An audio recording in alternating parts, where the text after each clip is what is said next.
The Pope is warning Argentinian Pope Francis. I like saying that, Lewis, even though I'm not Catholic. Argentinian Pope Francis is warning that if the church does not find a new balance on many social issues, they may fail. He is warning that the entire moral structure of the church could fall like a house of cards if it doesn't balance its divisive rules on abortion, gays, and contraception with the greater need to make it merciful and more welcoming for all. I think that this is great.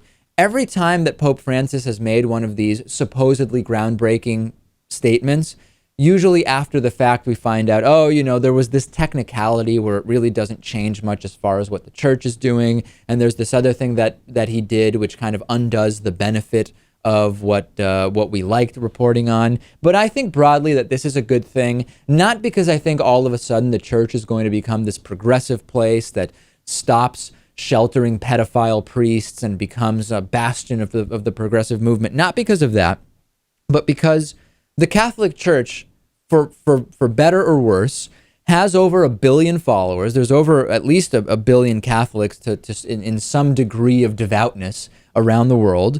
And if they can change views even by having Pope Francis say this, right, in a way that will reduce the amount of damage that is done overall, then I think it's a positive thing. And even if a lot of the letters of Catholic doctrine, the letter of Catholic doctrine isn't changing, if it appears that the spirit of it is changing, I think it's a good thing. And there are a number of priests, and actually Pope Francis acknowledged being reprimanded for not speaking out enough about abortion and other issues. So bishops are actually not liking the fact that he's not taking a hardline stance on some of these issues, or as a hardline a stance.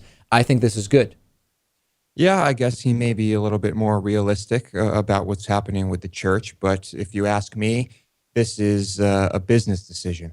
It may be a business decision, and that's fine. And the reality is that my only goal is reduce the amount of damage done, improve the situation for some. And if that's happening, it's not realistic to think that we're going to completely eliminate the incredible conservatism and retrograde points of view of the church. Any step forward is good, and that's I think what we should really be focusing on. Next, we'll take a break. I want to talk about Breaking Bad. I don't know if you've been watching this series, but I have some thoughts about the importance of the series on a number of levels, and then of course your voicemails and much more. Stay with us.